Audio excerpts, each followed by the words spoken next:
Hey guys, कैसे हैं आप लोग। उम्मीद करता हूं बेहतर होंगे। अगर आप परेशान हैं, आपके आधार कार्ड में आपका date of birth limit cross हो चुका है, यानी कि जब भी आप अपना आधार कार्ड अपडेट करवाते हैं, अपनी जन्म तिथि का सुधार करवाते हैं, तो उस कंडीशन में रिजेक्ट हो जाता है और कुछ आपको एरर मैसेज देखने को मिलता है।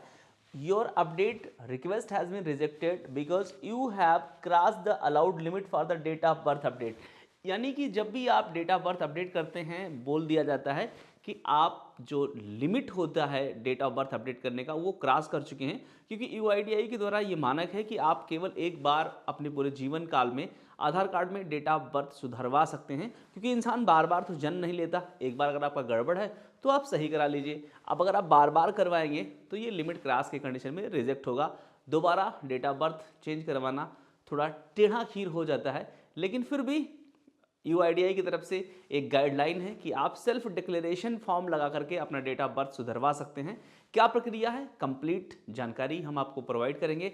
बस आपसे एक छोटा सा रिक्वेस्ट है, अगर अभी तक आपने हमारे चैनल को सब्सक्राइब नहीं किया है तो चैनल को सब्सक्राइब करिए, वीडियो को लाइक करिए, ताकि ऐसे तमाम सारे अपडेटेड इन्फॉर्मेशन हम आपके लिए लाते रहें। तो आइए शुरू करते हैं। गाइज, यहाँ पे देख पा रहे हैं आपके पास दो तरीका है आधार लिमिट क्रॉस सही करवाने का। आपका नेम में लिमिट क्रॉस हो या डीओबी में लिमिट क्रॉस हो। एक तरीका है कि आप आधार सेवा केंद्र पर, अपने जो आपके नज़दीक में आधार सेवा केंद्र हो वहाँ पर जाएं और आधार सेवा केंद्र से करवाएं। और दूसरा तरीका है कि आप आरओ ऑफिस, मतलब रीजनल ऑफिस, जिस भी क्षेत्र में आप रह रहे हो उस क्षेत्र के रीजनल ऑफिस में आप चले जाएं, क्षेत्रीय कार्यालय पे आप चले जाएं और वहाँ पे आप अपने सारे डॉक्यूमेंट को लेकर के जाएं। लेकिन सबसे ज़रूरी है कि आपके पास ओरिजिनल बर्थ सर्टिफिकेट होना।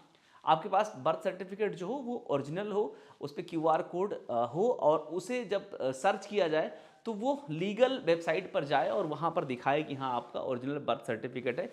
ये होना बहुत ज़रूरी है। और इसके साथ साथ आपको एक डिक्लेरेशन फॉर्म लगेगा, वो मैं आपको इसी वीडियो में अभी कंटिन्यू करके दिखाऊंगा। तो बर्थ सर्टिफिकेट और डिक्लेरेशन फॉर्म भर के आप रीजनल ऑफिस जाएंगे, वहाँ पे जो भी रिप्रेजेंटेटिव बैठे होंगे उनसे कांटेक्ट करेंगे, बताएंगे कि गलती से हमारा पिछली बार जब हमने सही करवाया तो हम सही कराने गए थे लेकिन गलत हो गया, या ऑपरेटर ने गलती कर दिया, किसी भी गलती की वजह से आपका आधार कार्ड में एक बार फिर से डेट ऑफ बर्थ गलत ही एंट्री हो गया और वो अपडेट हो गया।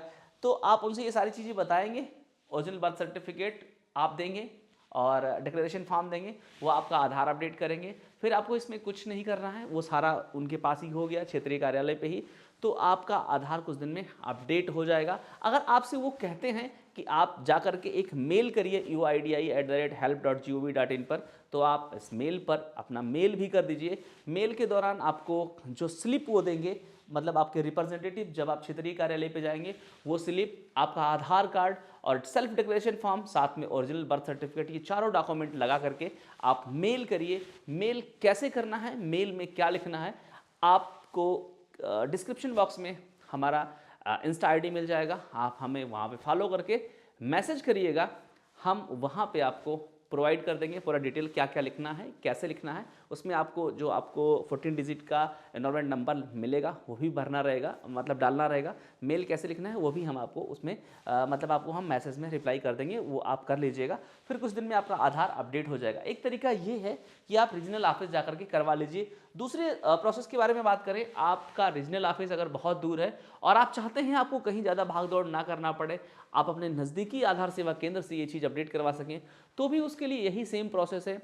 आपको अपना आधार कार्ड पुराना वाला लेकर के जाना है, आपको ओरिजिनल बर्थ सर्टिफिकेट लेकर के जाना है। ओरिजिनल बर्थ सर्टिफिकेट आपके पास अगर नहीं है तो इसे बनवा लीजिए।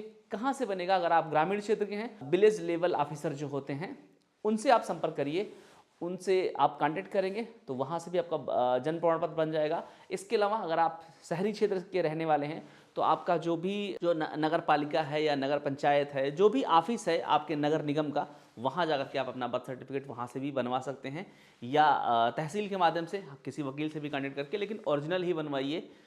इसके अलावा अगर आप फर्जी बर्थ सर्टिफिकेट लेकर के जाते हैं तो फिर खारिज कर दिया जाएगा और दोबारा फिर आपका आधार अपडेट भी नहीं हो पाएगा। तो आप ओरिजिनल बर्थ सर्टिफिकेट लीजिए, आधार कार्ड लीजिए, आधार सेवा केंद्र पहुंचिए, अपना birth certificate, self declaration form ये दोनों भर लीजिए, वही सेम चीजें। और फिर यहाँ पे स्पेशली आपको मेल करना पड़ेगा। जैसे उसमें क्या था जो मैंने आपको आरओ ऑफिस का बताया, क्योंकि आरओ ऑफिस ही मेल करना है आपको, आरओ ऑफिस तक फाइल पहुंचनी है, तो उसमें तो आरओ ऑफिस हमारी फाइल डायरेक्टली चली जाती है। लेकिन फिर भी अगर आपसे रिप्रेजेंटेटिव कहते हैं मेल करने के लिए तो मेल कर दीजिए। लेकिन इस केस में आपको मेल करना ही पड़ेगा। आपको birth certificate, self declaration form दोनों लगवा करके अपडेट करवाइए। अगर आप ऑपरेटर के पास पहुंचते हैं, वो कहते हैं भैया ये सेल्फ डिक्लेरेशन फॉर्म कहाँ लगेगा, कैसे लगेगा, तो आप उनको बताइए कि भैया ये एक्सेप्शन केस में आता है और वहां पे इसे आपको अपडेट करना होता है। मैं आपको वो भी दिखा दे रहा हूँ कैसे होता है। देखिए आपका जो ये है, ये तो आपका स्वकथन घोषणा पत्र है, यानी कि सेल्फ डिक्लेरेशन फॉर्म है। इसको आप भरेंगे। इस फॉर्म को अभी आप लोग सोच रहे होंगे ये फॉर्म हमें कहाँ से मिलेगा। भाई अगर आप गूगल में लिख दोगे सीधा कि self declaration form for DOB update in Aadhaar card, यही लिख दो आप, आपको ये पिक्चर के रूप में, पीडीएफ के रूप में सभी फॉर्मेट में मिल जाएगा। गूगल से इसे डाउनलोड कर लीजिए, बहुत लोगों ने अपलोड कर रखा है और संभवतः मैं डिस्क्रिप्शन बॉक्स में लिंक भी दे दूंगा, तो इसे वहां से आप डाउनलोड कर लीजिए। इसको भरना कैसे है, यहाँ पे मैं यानी कि आप जिसका आधार कार्ड गड़बड़ है उनको अपना नाम लिखना है, अपने पिता का नाम यहाँ पे लिखना है, निवासी कहाँ के रहने वाले हैं, आधार संख्या जिस आधार में आपको बदलवाना है अपना डेट ऑफ बर्थ, वो आधार संख्या यहाँ पे डालेंगे। फिर यहाँ पे आप क्या घोषणा कर रहे हैं, क्या जवाबदेही आपकी है कि यह कि प्रार्थी उपरोक्त पते का निवासी है, निवास करता है, आप ये कह रहे हैं कि मैं यहाँ रहता हूँ। यह कि प्रार्थी का सही जन्म तिथि, अब अपना सही जन्म तिथि जो आपको अपडेट करवाना है वो यहाँ पहले वाले में लिखेंगे, फर्स्ट वाले में। यहाँ पे मैं आपको दिखा दे रहा हूँ। यहाँ पे मान लीजिए आपका डेट ऑफ बर्थ 1/1/2000 है, उदाहरण के लिए 1/1/2000, तो यहाँ पे आपको ये वाला भर देना है जो करेक्ट है। जबकि प्रार्थी के आधार में गलत जन्म तिथि, यहां पे लिखना है यह कि प्रार्थी की सही जन्म तिथि ये है, जबकि प्रार्थी के आधार संख्या, अब यहां पे आपको क्या लिखना है अपना, फिर से यहां पे अपना आधार नंबर लिखना है, यहां पे आधार नंबर आपको लिख देना है। में गलत जन्म तिथि, अब जो जन्म तिथि आपकी गलत दर्ज है ऑलरेडी आपके आधार में, मान लो आपके यहां पे लिख गया है 1/5/2000, तो जो गलत है वो यहां पे लिख देंगे, गलत दर्ज हो गई है। यह कि प्रार्थी अपने आधार में पूर्व में किए गए अपडेट के बावजूद जन्म तिथि के स्थान पर सही जन्म तिथि अपडेट करना चाहता है। यानी ये कहा जा रहा है कि यह कि प्रार्थी अपने आधार में पूर्व में किए गए अपडेट, मान लो पूर्व में आपने एक अपडेट कर लिया है ना, वो अपडेट आपका क्या है, आपने ये वाला अपडेट कर लिया, ये यानी 1/5/1/5/2000 आपने अपडेट कर लिया, ये वाला अपडेट कर लिया। इसके बावजूद आपके स्थान पर सही जन्म तिथि, क्या दूसरा जन्म तिथि आप करना चाहते हैं, 1/1/2000 करना चाहते हैं। ये मैं एक एग्जांपल के लिए आपको बता रहा हूं, यहां पे आप भरेंगे, यानी कि पहले सही, फिर गलत और फिर सही। सिंपल, इस स्टेप से आप समझ लीजिए। इस तरह से आप अपना जन्म तिथि भर देंगे। अपडेट करना चाहता है, जिसके लिए प्रार्थी क्या दस्तावेज आप लगा रहे हो भाई, आप यहां पे लिखोगे जन्म प्रमाण पत्र, जन्म प्रमाण पत्र, ये आपको यहां पे लगाना है, दस्तावेज आप प्रस्तुत कर रहे हैं।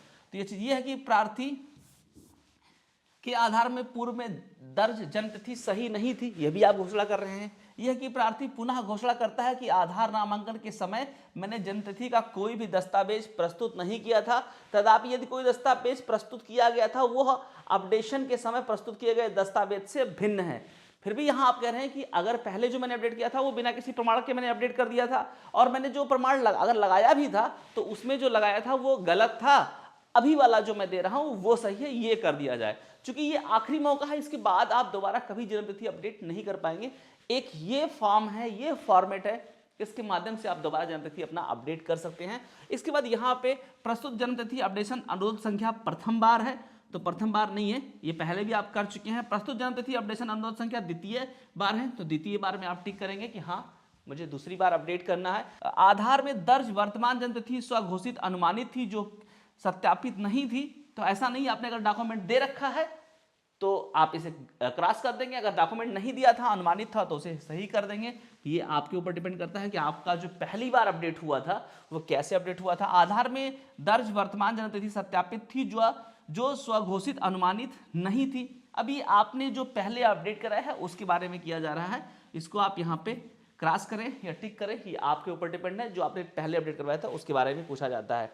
फिर यहाँ पे कुछ चीजें और हैं, जिसे स्पष्ट रूप से आपको भरना है। और साथ साथ में बहुत सारी बातें यहाँ कही जा रही हैं। यह है कि अधो हस्ताक्षरी वचन देता है, मतलब जो ये स्वकथन घोषणा पत्र भर रहे हैं वो ये वचन देते हैं, यदि जन्मतिथि अपडेशन अनुरोध देते समय प्रस्तुत दस्तावेज फर्जी या गलत या नकली पाया जाता है तो आधार नामांकन में अपडेशन अधिनियम 2016 के नियम 28 के तहत संबंध आधार को निष्क्रिय किया जा सकता है। भाई अगर ये सब कुछ जो दस्तावेज आप दे रहे हो ना, अगर आपका जन्म प्रमाण पत्र फर्जी पाया गया तो आपका इस नियम के अंतर्गत आधार ही निष्क्रिय कर दिया जाएगा। कम से कम अभी तो आपका डीओबी लिमिट क्रॉस था, इसके बाद आपका आधार ही किसी लायक नहीं रह जाएगा, आधार सस्पेंड कर दिया जाएगा। सिंपल। मैं घोषणा करता हूं कि उपरोक्त सभी सूचनाएं मेरी जानकारी एवं विश्वास के अनुसार सत्य हैं। यदि इसमें कोई विसंगति पाई जाती है तो अधो हस्ताक्षरी व्यक्ति रूप से उत्तरदायी होगा। भाई जो मैंने ऊपर सब भर दिया वो बिल्कुल सही है मेरे हिसाब से। अगर इसमें कुछ भी गलत पाया जाता है तो उसका मैं स्वयं जिम्मेदार हूं और मेरे ऊपर जो कानूनी कार्यवाही किया जाए मैं उसको एक्सेप्ट करूंगा। ये सारी चीज़ें आप यहाँ पे, ये लगभग सभी में फॉर्मेलिटी होता है, इसको कोई डरने और टेंशन लेने की जरूरत नहीं। ये आपको भर देना है। आपको यहाँ पे डेट भर देना है। निवासी यानी जिनका आधार है, जिनको अपडेट करवाना है, वो अपना नाम यहाँ लिखेंगे, हस्ताक्षर करेंगे। अगर 18 साल से कम उम्र है आपकी तो आप अपने माता पिता से भी यहाँ पे दस्तखत करवाएंगे। ये बिल्कुल लीगल प्रोसेस है। ये सब कुछ कंप्लीट करने के बाद जो आधार ऑपरेटर होंगे उनको क्या काम करना है, उनसे बताना है कि भैया मेरा एक्सेप्शनल केस में करना है।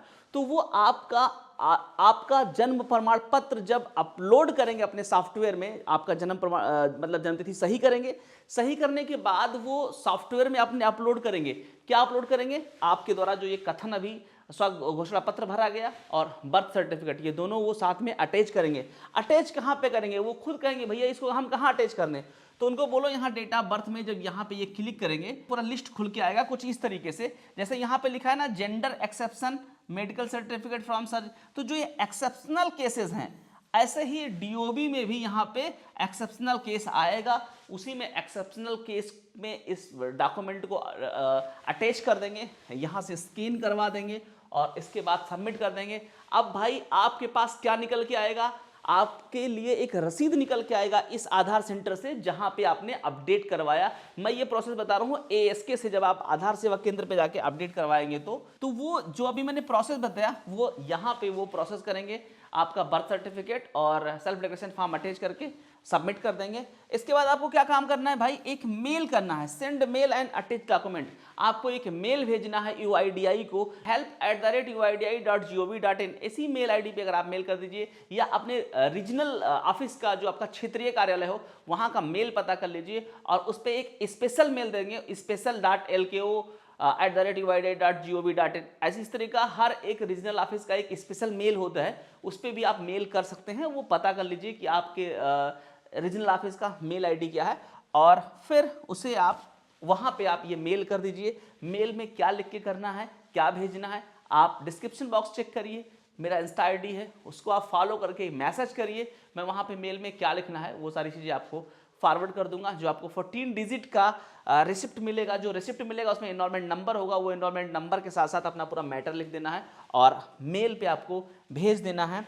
फिर आपका आधार कुछ दिन के बाद अपडेट हो जाएगा। इस प्रक्रिया में करीब 90 दिन का प्रोसेस लगता है, क्योंकि आपकी रसीद में 90 डेज लिखा रहता है नीचे कि लगभग 90 दिन लग सकता है। अपडेट हो सकता है 1 ही 2 महीने में हो। जैसे ही आप मेल करोगे, मेल पे एक रिप्लाई आएगा कि आपका मामला संज्ञान में ले लिया गया है और आपको एक SRN नंबर मिल जाएगा कि मतलब जो आपका सर्विस नंबर है वो नंबर आपको मिल जाएगा। फिर उस नंबर से आप दोबारा 1947 पे अगर कभी भी कॉल करें आप, क्योंकि 1947 इनका टोल फ्री नंबर होता है UIDAI का, और आप अपना SRN नंबर दीजिए कि मैंने एक मेल किया था, मेरा DOB लिमिट क्रॉस था सर, ये कब तक अपडेट होगा, तो वहाँ से भी आपको जानकारी प्राप्त हो सकती है। कुछ दिन बाद अपडेट हो जाएगा। नहीं अपडेट होता है तो आप एक बार रीजनल ऑफिस जरूर विजिट कर लीजिए, आपका आधार आसानी से अपडेट हो जाएगा। यही प्रक्रिया है, यही लीगल तरीका है। बाकी किसी फर्जीवाड़े के चक्कर में मत फंसिए। उम्मीद करता हूं कि आपको सब कुछ समझ में आ गया होगा। मिलेंगे फिर किसी अपडेटेड वीडियो में, तब तक के लिए जय हिंद।